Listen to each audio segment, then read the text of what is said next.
Hi, my name is Gil Robertson, president of the African American Film Critics Association. Today, we are thrilled to be talking to the very talented team that's responsible for the upcoming Steve McQueen film, BLITZ. The esteemed director, Steve McQueen, and his very, very talented star. We're going to kick things off by introducing you to the AAFCA members on the call today, starting with Ruben Perlada Regald in South Florida, Carolyn Hines in Toronto, Nancy Green in Los Angeles, Jill Monroe in LA. Cherry, you know what? I forget what market you're in. I'm in Los Angeles. You're in LA with us. Well, okay. Good to see you. And because I'm on my phone, I can't see the rest of you. So I'm just going to go ahead and say, you guys do your thing.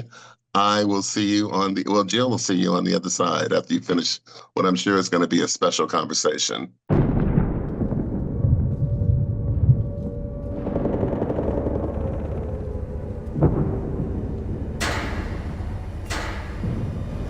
What is your name?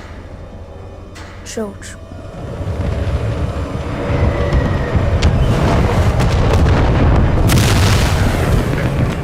So how the hell did you end up here?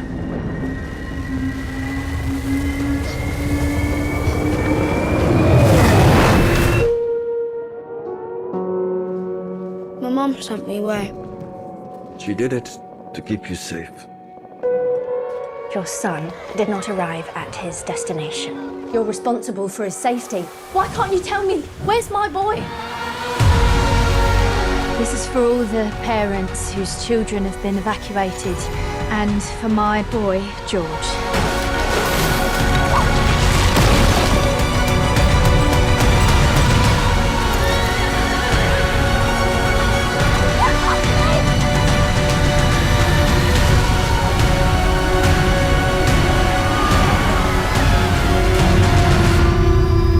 Make a wish.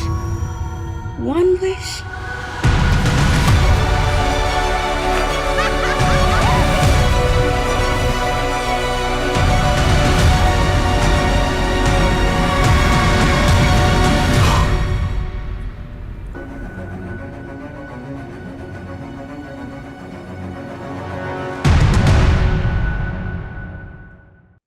Hi, I'm Nancy, and I just wanted to say, first of all, congratulations. And also, I wanted to know, for you, like, what was probably the most difficult thing in terms of bringing this project to life? Well, other than getting the money to make it, the most difficult thing the thing I had the most anxiety about, I'll be honest with you, was the chemistry between George and Rita, in the two main protagonists, to create a situation where you could feel the love, that love was palpable, because this movie, the foundation of this movie is love. So it doesn't matter about the special effects. It doesn't matter about the big set pieces. I actually enjoy doing that thing, with the tunnels and the floods and so forth. What was concerning me was that when you have a movie like that, it's steeped in, for me, I want to focus in on what was the most important thing was love. And I think what it was when Saoirse and Elliott came together, it was magical. It was like, oh my God, thank goodness I have this, because you can't make that up. That kind of chemistry, that kind of sort of affection for one another, you can't make up. And it was one of those situations where, I mean, you understand that, don't you, Elliott? I mean, how, when you first met Saoirse, what was that like for you? I was really shy at first, but eventually we just became best friends. Yeah, and it was just so evident that they were bonded. And it's Saoirse, of course, when she started to act, she was 9 years old, Elliott was 9 years old, so she took him under her wing, and we had this thing going on. So what you saw on screen was real, real admiration and affection. So as soon as we had that, we were off to the races. Nice, nice. And that's beautiful. That's beautiful to hear. Well, thank you. Thank you so much. Pleasure. Thank you for the question. Hi, my name is Ruben Peralta from Cocarecas.net in Miami. How are you? Well, thank you, sir. Thank you. Good, thank you. We have seen so many movies about war, but very few from the perspective of a child. What do you think is different when we see the war through an eyes of a kid? And what was the most difficult part of shooting all those sequences in London and in places that you have been? Well, I think when you when you see things through a child's eyes, it brings us back to, our origins as who we are and we were, before we compromised, before we pretended not to see, before we pretended not to listen. It's for the child's eyes, it's good and bad and right and wrong. And to see the world like that and see how much of a mess we've made out of it as adults is very sobering. So that's what I wanted to do, by working with Elliott to create that and sort of to get the audience's sort of perspective into his eyes. Very, very, very, very important. And to answer your second question, as far as the sort of sets in London and Hull and Liverpool and elsewhere we shot in UK, it was really interesting to sort of find those locations, because what I didn't want to do was shoot a movie with using blue or green screen or some kind of backdrop, which was a special effect backdrop. For me, it had to be real. There had to be some kind of tactility to it and depth, because I think with that, you get the best performances. And working with Adam Somner, the designer, was a pleasure. Thank you, Steve. I'm a really huge fan of your work. Thank you so much. Thank you. Hi, good afternoon, Carolyn, for Carolyn Talks YouTube and podcast channel. So my question is going to be for both you, Steve, and Elliott. So the Blitz was a very physically traumatic time for England during World War II, but it was also an emotionally traumatic time for a lot of people in England, because if I remember correctly, like over 1 million people were displaced. And during that process, like we saw in the film, like children like Elliott were placed on trains to go as far as possible. And the only thing they had to ID themselves were these name tags. And that was done not only in England, but all across Europe, because it happened with the people that were fleeing Eastern Germany at that time. And I want to ask you both, for you, Elliott, can you talk about playing a character like George, where he's not only fearing for his life during a war, but he's also fearing that he'd never see his mother, as well as having to deal with the bigotry and racism as a child, because that is a very big part of the film as well, where it shows that as a child, George is facing all of these external forces, all this violence. He has the war, he's missing his mother, but he's also facing bigotry from both adults and children. So Elliott, I want you to talk about your process in dealing with that as a child actor. And for you, Stephen, this is your second project where you had to direct children. So your first project where you directed children was Education in the Small Act series. So can you talk about the differences in directing children in Education, but as well for this, because this one, like you're dealing with such a bigger scale of a production, and you have one single lead young actor in this film. So Elliott, I'll have you go first. So I think it's easy to say that it wasn't easy at first, but thanks to my acting coach, I was able to embody the character. Simon, yeah. Yeah, it took a while, but he taught me some tricks, and then eventually, for a while, I was George, and Elliott was at the back of my mind. I was George now. And how did you how were you able on set to deal with all of the issues that came with playing a character like George? Because this is your first major production. You were found during an open casting call, so you weren't even necessarily like auditioning for a role like this, but this is the role that you found. So what was it like for you playing such a difficult character in facing such difficult circumstances? Because we don't normally get young actors playing these kind of characters very often. Yeah, so I'd never acted before. It was my first audition, so it was new. It was definitely a new experience. It was thrilling, and yeah, I was asked to do a lot, but I think in the end, thanks to Steve and everyone on set, I was able to push through and eventually play George. Mhm. You did more than that. You were superb, superb. I think he's even modest as a child, you know.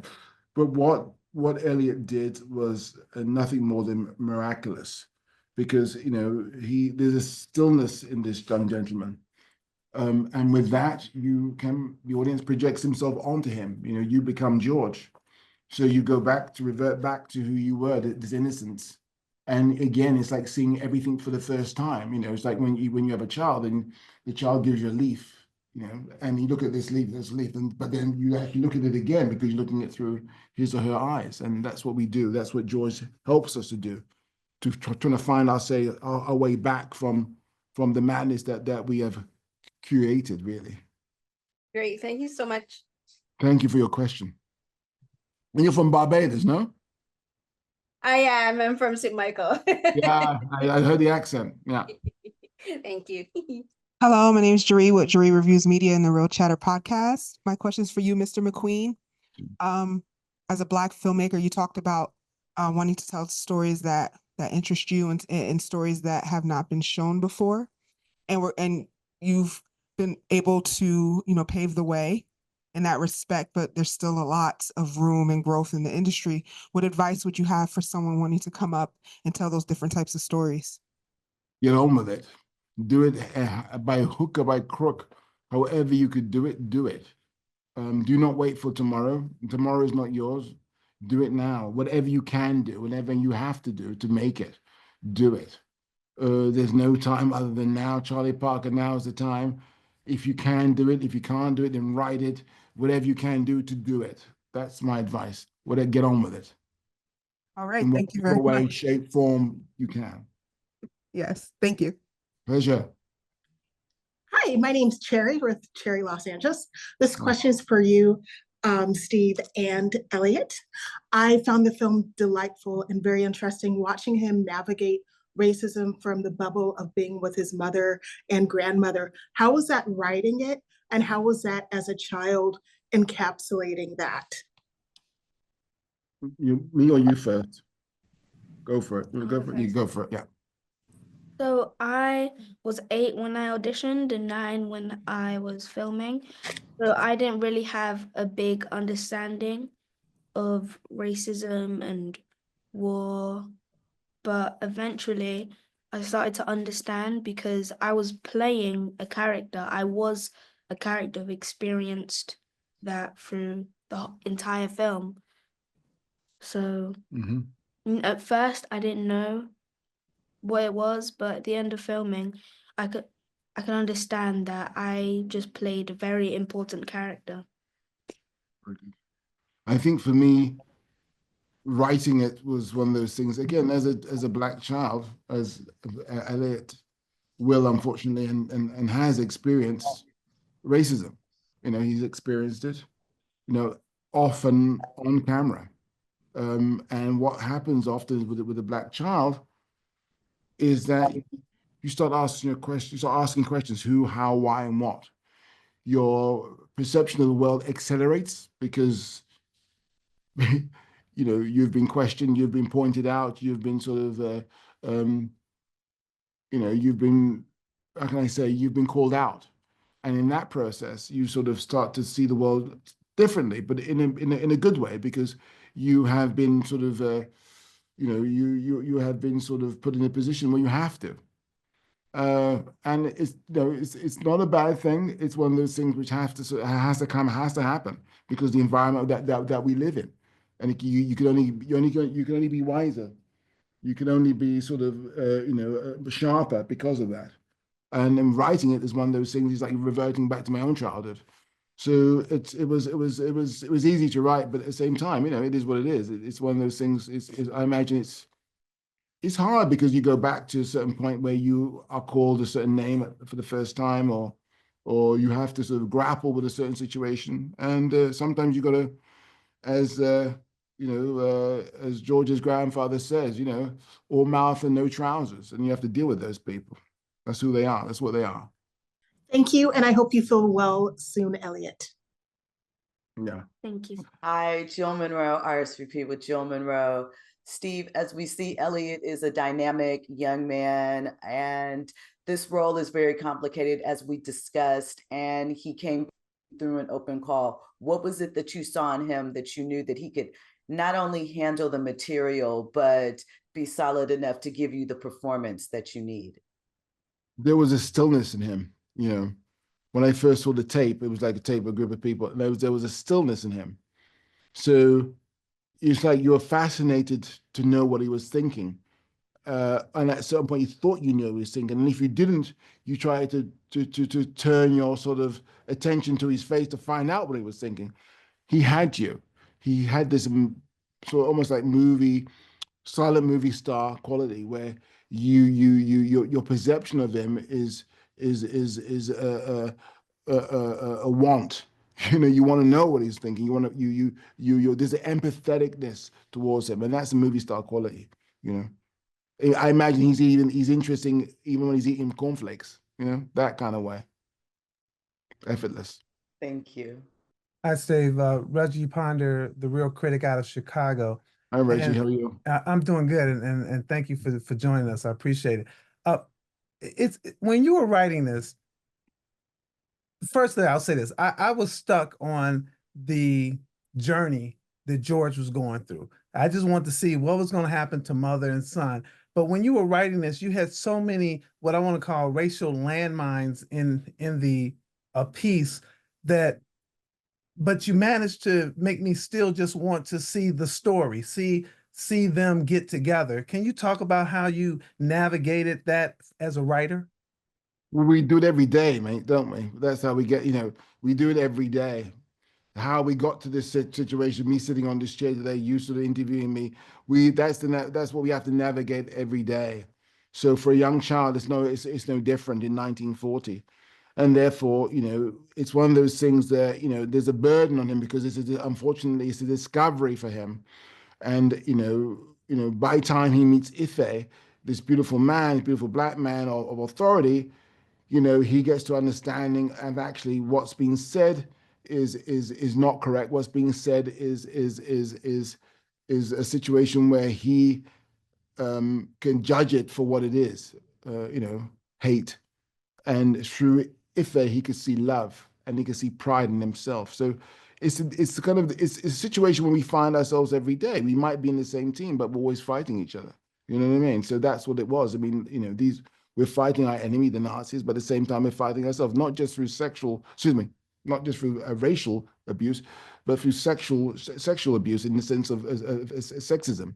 You know what I mean? So it's very interesting, this sort of dynamic. And what for me was interesting is bringing those two situations to the foreground of what was going on in 1940, because often it's sort of pushed to the background. And London at that time was a very cosmopolitan place. You know, this large Chinese community, there's black community. It was that was the landscape of Britain. But for some reason, announced to me, it's never been shown that way. So we've been written out of the story. Wow. Thank you so much. It was fascinating. And I just agree with you. The Elliott was just absolutely magnificent. So, Isn't he? What a young man. Thank you. Steve, I'm Carolyn. So I want to ask you a question about the technicalities of a film like this. So I've watched many World War II era films and TV shows, both BBC productions, PBS productions, Hollywood, what have you. And I'm always struck by the visual landscaping of Europe and of England at that time. You know, there's a very particular look and a very particular feel.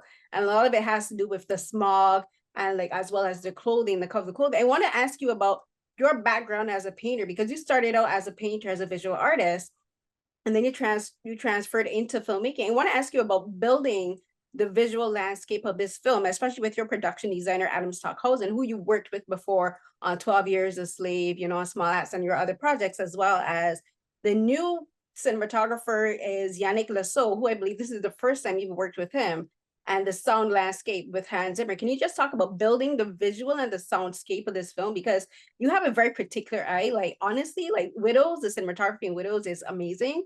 And I just love what you do with a film like this, because you have to make sure that you have to set it apart from other films set within that era. Well, I think I'm more interested in real life than I am actually in films. It's definitely more interesting. It definitely is more generous. So I started off in my head. I started off with a living room. It's a very small living room. It's a front room and back room. It's very tiny. The geography of that house where George and Rita and Gerald, his grandfather, lived with the upright piano. And I kind of circle out of that. So, from there we go to the subway, which is this sort of underground sort of, cavern, as it were. Again, and it's deemed as the safest place to be during the Blitz. So, and then it's almost like you, from this small thing, you wheeled out, you wheeled out, you wheeled out, you wheeled out, and you go wider and broader and bigger. Because don't forget, what's interesting about George is he's never really left his neighborhood. And he's going to central London before. And he's going to the country. He's seeing things that he's never seen before. Because most of the time when people were living in the area, that sort of 2 or 3 mile circumference was all that they sort of knew. So that was the first thing of how you sort of wheeled out from there, and go bigger and bigger. Again, it's like the Wizard of Oz. This is a little farm town going into this Technicolor. The Technicolor for us is the landscape, of the Blitz when it's bombed out and so forth and whatnot when it's bigger and bigger. And that's the only way you can, because I knew that the landscape was an epic landscape. I mean, making a British epic is usually a colonial epic. It's usually passage to India or out of Africa. You know what I mean? So to do it in the UK, you had to think about that. And I worked with Adam Stockhausen on that, and to get these real locations. And then with the soundscape, it was like working with my sound team. It was James and Paul, who were just extraordinary in how they were sort of feeling the space. And again, the bombs and how they landed. And again, with the sound, you get the sort of distance of space. And again, I'm going on. I could go on all day about this. But just one more thing is Jacqueline Duran and the costumes to get the feel and the texture and the clothing. So the palette and working with Yorick, my cinematographer, I was very much into the frames, and he was into lighting, of getting it right. And again, the certain texture which is there with the smog, industrial revolution, the dust of the explosion, and this whole sort of atmosphere. It's alive. So again, there's a lot to talk about as far as visualization of that particular period, because even the sort of air has to be colored. So, Steve, when you were picking your projects, how did you settle on this particular period for people who wanted to explore? There is racism, arguably, lines throughout all moments in history, but what was it about World War II and the UK at this moment? First and foremost, I'm not interested in racism. I have no interest in it. It's not of any interest to me. You know what I mean? It's about that particular period. We have to deal with it, but that's not our thing. Our thing is living and surviving. That's what we do. That's what we've done. That's why we're here. And our ancestors before us are here because that's what got us here. So, you know what I mean? It's incredible, isn't it? That we are here because of people who have survived. And we owe it to them now to thrive. We owe it to us to thrive, not just survive, but to thrive. And with Elliott, this story for me was about him thriving, about his odyssey, about him making the decision to change his narrative. He was put on the train to go to somewhere in the countryside, wherever, and to be evacuated. But he made the decision that no, that's not going to be my narrative. I'm going to change my narrative. And he jumps off the train. So many of us here have changed the narrative because we were put on a train and sent that way. And we said, no, we're jumping off that train. And that's exactly what Elliott did. He had self-determination. He jumped. He didn't know where or how he was going to land, but he thought to himself, you know what? It's going to be my decision and not anyone else's decision of how I continue in the course of my life. And that was it. That's what this picture is about. And it's about him going home and finding home. And at the end of the day, this movie, finding home is love. Finding home is love for his mother and him. That's what this picture is about, love, L-O-V. There's a foundation of it. And like I said before, without that foundation, I can't do anything else. Set pieces of, explosions or the flood or whatever, Café de Paris or whatever, all this great, wonderful stuff. It's nothing without this simple thing of love. nothing. That means it has no basis. Amazing. Thank you so much for your answer, and thank you so much for your Thank you time. for your question. Thank you. Thank you very much, guys. Thank you. On behalf of the largest group of African American and Black TV and film critics, we want to thank you for joining us on this edition. Well, thank you for AAFCA having me Roundtable. again. I think last time was Small Axe, wasn't it? Great. I believe. Thank you so much for doing this. I appreciate it. Take care. Thank Thank you. you. Goodbye. Have a good Much day. love. Bye.